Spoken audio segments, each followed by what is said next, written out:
Okay, so I am sitting here tonight and I'm getting some stuff packaged up to send out to Denmark. And it occurred to me, foam all over my face. Never fails to amaze me that here I am on a Wednesday night in the process of packaging my last NOS driver's door skin that is not attached to a cobbled up door shell, and it's going to a dude in Denmark for his 72 Ranchero. Just kind of amazes me where these parts are all going after my little foray going up to Danny's place back in end of February, beginning of March of this year, so 2025. So anyways, where was I? Yes, control arms. So the gentleman that bought the door skin also bought the control arms I have. And in the true mantra of, keep the bitch floored, KTBF, love them guys. My car is 72 Ford Gran Torino Sport. If you know me in the Torino community,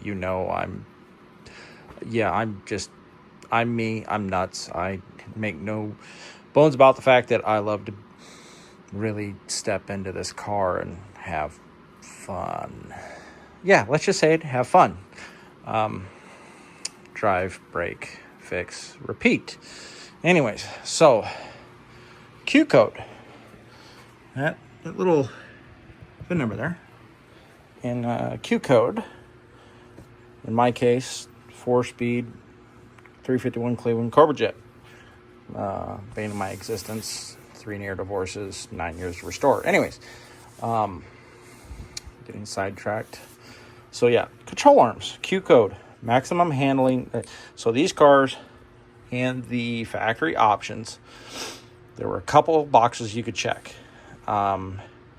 Standard cars, and then you had the performance options, which was maximum handling, and then you had competition suspension.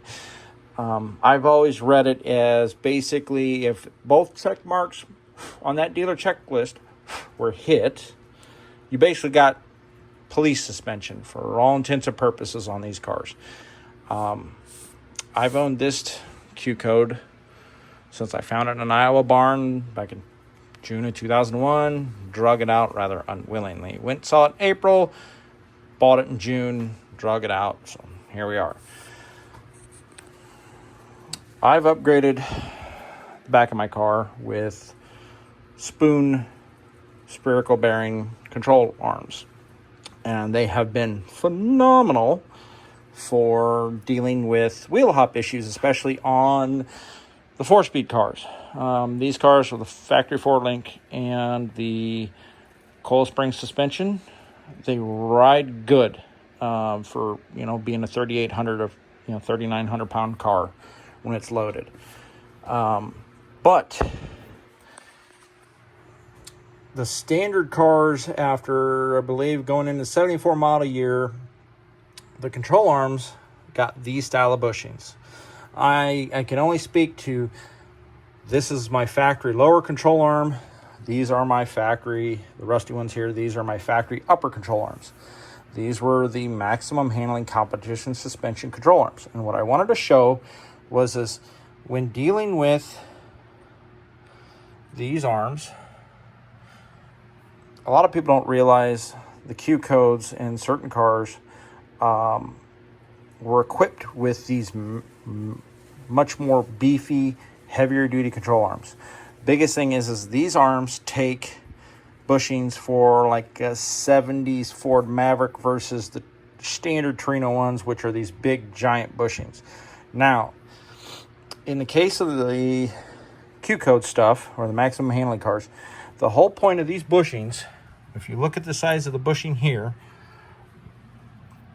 and then you look at the size of the bushings here, on these cars, basically The whole point of these bushings was smaller diameter, less torsional twisting, stiffer.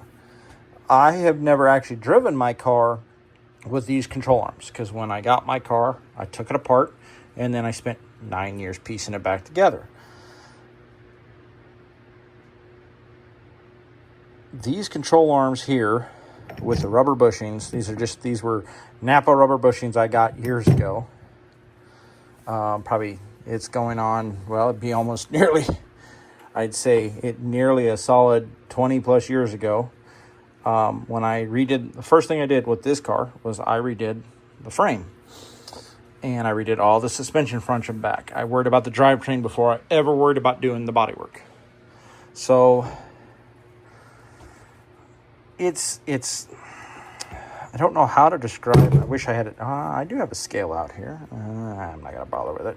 But these arms compared to these things are just so much more stout. But it's also the design of the arm on these upper arms that they're going to have a lot less twist in the chassis, a lot stiffer ride. Now, the stock, I'll be honest with you. The stock control arms, or not control arms, the stock springs on these cars suck. They were soft. Everything I looked up with Jack Grice from Fairlane Club of America, for all intents and purposes with these cars, the coil springs on these cars were like 325 inch-pounds, not much. I mean, the big thing these days is to look up, the Moog number is like what the hell is it, 80090 front coil spring, or in the case of the Mevo Techs, it's like SMS 80090, something like that. You can go on Rock Auto, buy them. They're like $60 a pair of springs, but that gives you a spring that's like 700 inch-pounds. And for these cars, that's a decent amount of spring without turning it into an Iron Maiden, where it beats the living hell out of you going down the road. I just try to piece some of this information together for guys piecing these cars back together. A lot of it, we've had a lot of meandering discussions on GranTorinoSport.org, and the spring discussion that I started probably well over a decade ago, it literally meandered, and it's kind of like with my ADHD, it's like, ooh, shiny, and go that direction, and then we went that direction, and then went that direction. Trying to keep things on topic, but Torino guys were a special bunch. So anyways, I just kind of wanted to point out the difference in the control arms. I just figured it was worthwhile doing something. And then the other thing I wanted to show is on the lower control arms. I know this was a 72, 73 thing. I don't know about the 74 to 76 cars, and then the later like 77 to 79 cars, like the Mercury Cougar, Ford Thunderbird, LTD2, and then, Ranchero up to 79. Ford did a adjustable bushing on these where you could tweak the pinion angle, and it says it's got the information in the manual. I forget what section it is under the suspension manual, but versus doing basically a stock style, just basic, I don't want to call it basic bitch bushing, but yeah. So anyways, but these bushings, honestly, I had these control arms in my car for many years. The only thing I ever did on these was this, got some 1/8 inch plate, and I welded a couple stiffener braces inside of this, like 3 of them, and then I just welded a plate all the way around. So anyways, my biggest thing is with these, Energy Suspension makes bushings for these. You buy a kit, basically you burn out this and you install their bushings in the original shells, and then they come with new inserts. Otherwise, you can do what I did, and you can go to Spoon and get a set of their rear upper and lower control arms, and you're able to tweak the pinion angle, which is amazing for cars that, especially when you've adjusted the suspension, maybe, you know, you're mental and still like the stink bug stance, or if you're like me where it's sitting down just a bit low. Power tour is coming. I've got some built spacers around here. Well, yeah, somewhere out here. I have them. I just don't remember where I put them. But anyways, so that's kind of where I'm at. Hopefully it's clear as mud now, but I mainly just wanted to show the difference in the arms. So that's all I really got, just kind of a short video, and that's all I got for tonight. Well, now I got to package these up because these are going in the bottom of that box, headed for Denmark here shortly. Well, it's going to go to Georgia to the dude's exporter, and then from there it goes to Denmark. And then, you know, the dude can hang out with Janice and do a door skin on a Ranchero. Anyways, that's all. Good night.